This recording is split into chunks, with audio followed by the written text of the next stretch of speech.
Despite differences between Roman adaptive and Roman displacing kingdoms, all post-Roman societies faced the same fundamental challenge: how to govern populations that were ethnically, culturally, and legally diverse. Their solutions were pragmatic rather than ideological, aimed at preserving order in a fractured world. A. Legal dualism.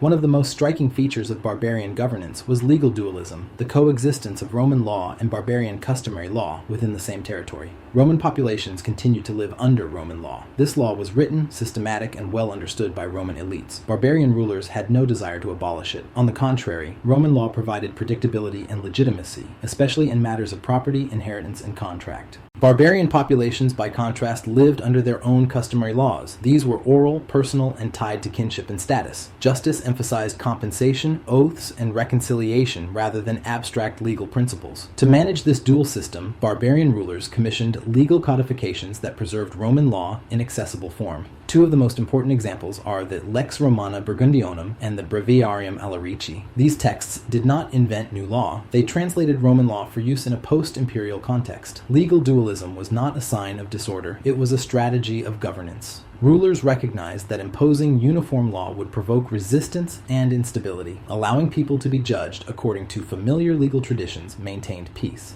B. Social stratification. Social order in the barbarian kingdoms reflected both continuity and change. Conquest required the redistribution of land, but rulers were careful not to destroy the productive capacity of their territories. Land redistribution often took the form of partial confiscations, commonly 1/3 to 2/3 of estates. This allowed barbarian elites to reward followers while leaving Roman landowners with enough property to remain economically viable. Roman aristocrats often retained social prestige and administrative influence, even under new rulers. Below the elite level, however, conditions worsened. Peasants increasingly lost freedom of movement. Economic insecurity pushed them into dependency relationships with landowners who offered protection.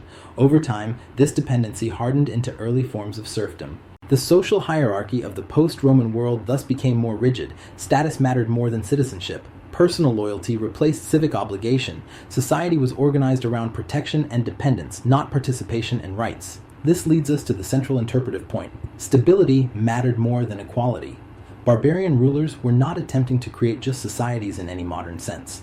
Their goal was order, predictable, enforceable, and durable order. Inequality was tolerated, even encouraged, if it prevented conflict. In this sense, the barbarian kingdoms were not failures of Roman civilization, but adaptations to its collapse. They sacrificed universality for manageability, equality for stability. From these choices emerged the social and legal foundations of medieval Europe.